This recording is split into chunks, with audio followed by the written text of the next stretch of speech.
Assalamualaikum, halo guys, dengan Giri di sini. Mengingat sekarang lagi merebaknya virus corona dan pastinya kita pengen berikhtiar gimana caranya supaya kita tidak terkena virus ini, termasuk informasi bagaimana cara mensterilkan ruangan atau benda-benda di sekitar kita. Maka di video kali ini saya bakal ngulas semua informasi tentang disinfektan, baik dari mulai cara pembuatannya, bagaimana cara pemakaiannya, apa yang boleh dilakukan dan apa yang tidak boleh dilakukan berdasarkan standar WHO. Sebetulnya banyak bahan kimia yang bisa kita pakai untuk membunuh virus ya. Listnya bisa teman-teman lihat di website ini. Teman-teman bisa pause aja videonya untuk bisa lihat linknya atau masuk ke linknya. Bahkan teman-teman bisa download list daftar kimia ini menjadi file PDF seperti ini.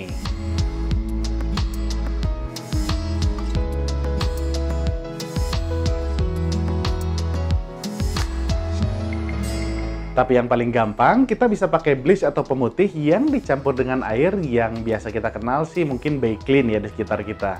Tapi sebelum ke pembuatan, ada hal-hal yang penting untuk teman-teman tahu. Dan ini saya ambilnya dari jurnal WHO ya, jadi valid dan bisa dipertanggungjawabkan. Yang pertama, jurnal ini bilang bahwa pemutih aja udah cukup sebagai pembunuh virus. Jadi nggak perlu campuran bahan lainnya. Karena pemutih ini udah mengandung sodium hipoklorit yang efektif ngebunuh bakteri, jamur, dan virus. Di jurnal ini juga disebutin bahwa salah mencampur bahan pemutih ini dengan bahan lain bisa berakibat fatal bahkan menyebabkan kematian. Jadi amannya mending jangan dicampur lah ya.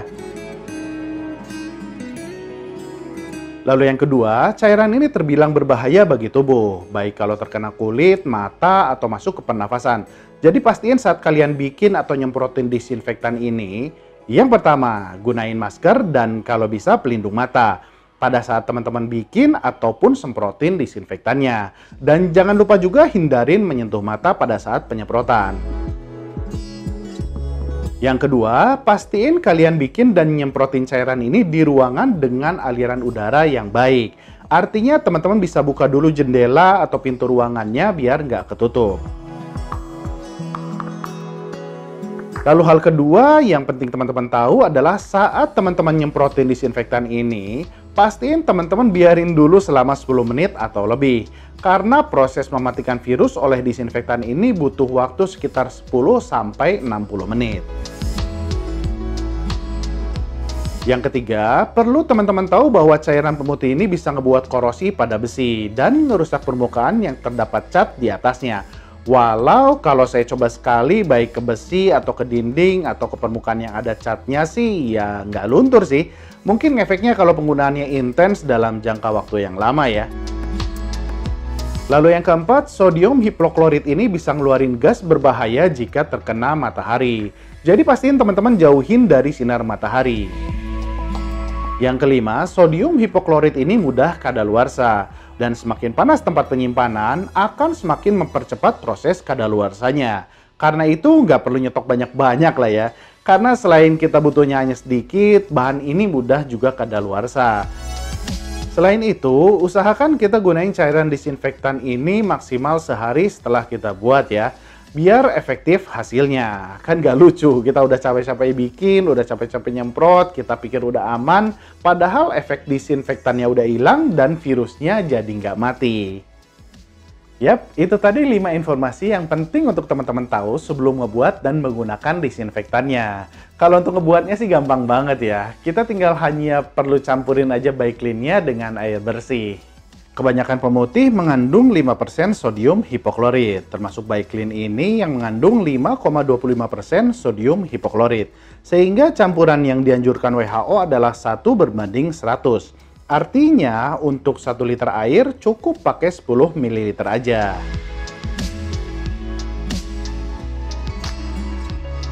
Oke guys, sekarang saya coba praktekin untuk cara pembuatan disinfektannya. Yang pertama pastiin kalian ada di luar ruangan, kayak saya ini ada di luar ruangan.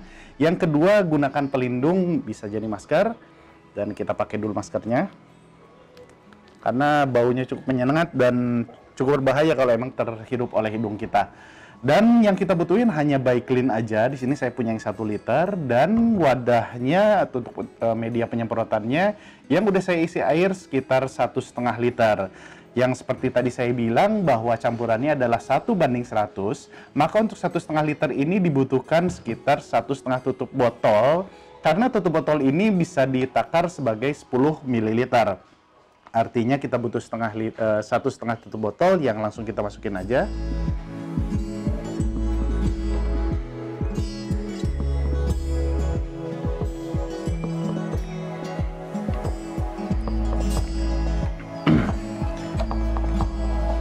Dah, tinggal kita tutup aja.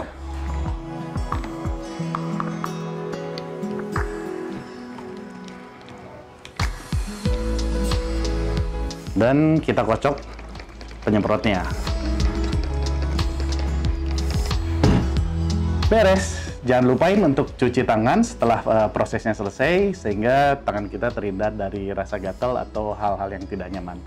Oke, gampang kan? Jadi jelas ya, 1 liter By Clean ini bisa untuk 100 liter disinfektan. Jadi nggak perlulah teman-teman nyetok banyak-banyak, kasihan yang lain, kan yang lain juga butuh. Oh ya, saya kelewat satu hal, cairan ini hilang efektivitasnya kalau terkena materi organik kayak muntahan, darah, feses, atau cairan-cairan tubuh lainnya. Jadi pastiin teman-teman bersihin dulu semua materi organiknya dengan cairan sabun, baru semprotkan cairan disinfektan ini ya. Sebelum pamit, ada beberapa hal yang pengen saya sampaikan ke teman-teman semua. Yang pertama adalah saya ngucapin terima kasih banyak buat para pejuang medis yang berada di garda terdepan untuk menyelamatkan negara ini dari virus corona.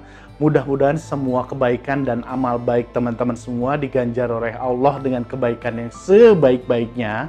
Dan yang kedua, mudah-mudahan kita semua bisa ikutin semua anjuran pemerintah dan MUI supaya kita tidak sering keluar rumah dan menjauhi kerumunan. Bukan karena kita takut dengan virusnya, tapi karena perintah Allah. Kita menjalankan perintah Allah dan untuk berikhtiar semaksimal mungkin untuk menghindari mudarat.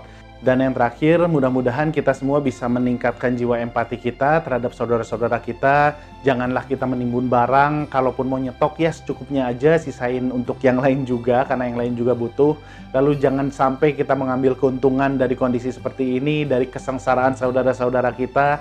Dan karena kita negara yang besar, negara kita merdeka bukan karena pemberian, tapi karena perjuangan para pahlawan kita di masa itu. Dan mereka berjuang 350 tahun, mengorbankan jiwa, raga, menumpahkan darah, dan lain-lain. Sedangkan kita hanya untuk diminta untuk menjaga diri kita dari virus ini, berdiam diri di rumah, bertahan demi kebaikan kita, demi kebaikan keluarga kita, demi kebaikan orang-orang yang kita sayangi, dan demi kebaikan negeri ini. Mudah-mudahan kita dikuatkan, kita diberikan kesabaran, dan mudah-mudahan virus ini bisa segera hilang dari negara kita dan seluruh dunia. Mudah-mudahan kita semua diberikan kekuatan oleh Allah Subhanahu wa Ta'ala. Amin. Wassalamualaikum warahmatullahi wabarakatuh.